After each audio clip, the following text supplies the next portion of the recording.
Now this video is for all you kickstand fanboys, because today we're looking at the brand called Torras. I've never seen this brand, so we finally have something new to look at. The O-stand R case with the round kickstand, the P-stand with the kickstand at the bottom, and finally the L-stand clear case with the camera bump as a kickstand.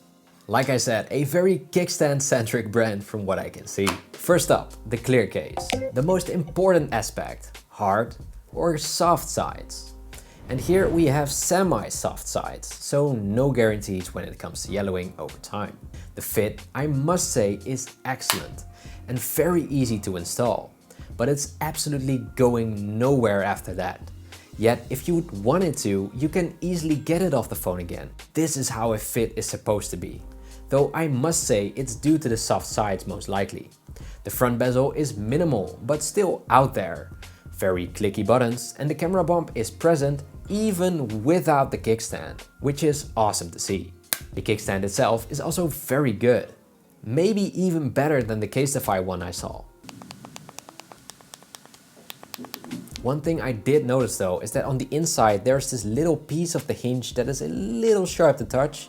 And with that, I'm mostly worried about little scratches on long-term use. It's only sharp from the left side though, so not at the top or bottom. Don't see a lot of ways that could happen, but I just want to throw that out there.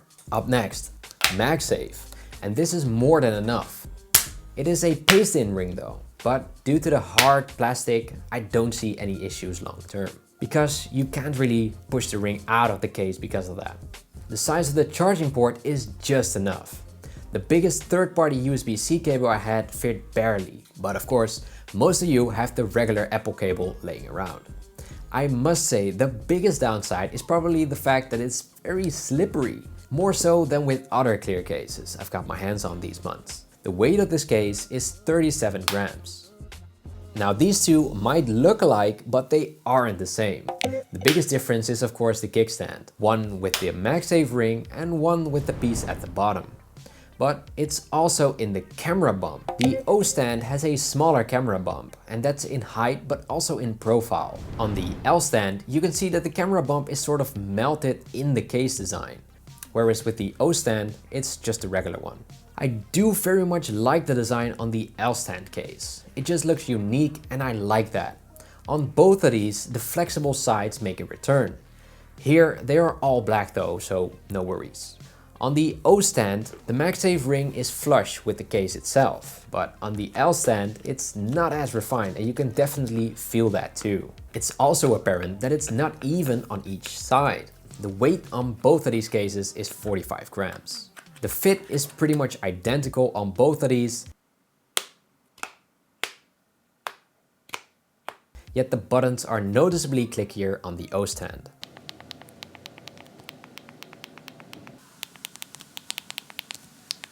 The charge port is the same size as with the clear case, so everything I said about that is relevant here too. The O-stand's case's kickstand is rotatable too, so that you may use it in different scenarios.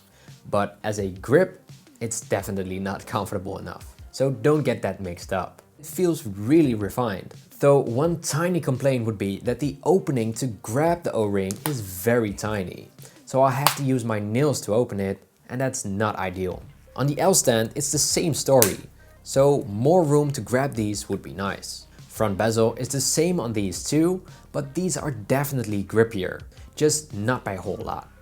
It reminds me a lot of the Banks MagLab Mist, and there I said they weren't grippy either. They add these color buttons with it, which do look awesome, but the black ones already on there are the same material, so as far as clickiness goes, they won't add anything. I must say though, the design on these to make the buttons sit straight up instead of crooked is really good and thought out. All of these are at around 30 USD price tag. And to be honest, I feel like these could be easily 20 USD. At that price tag, they would thrive. But at 30 to 40, you get into a lot of competition. And I don't think these add anything groundbreaking. Good cases all around, just nothing special. If I were to rank these in my latest iPhone 15 Pro tier list video, I'd say D tier. If you haven't watched that video, make sure to click here, and I'll hope to see you there.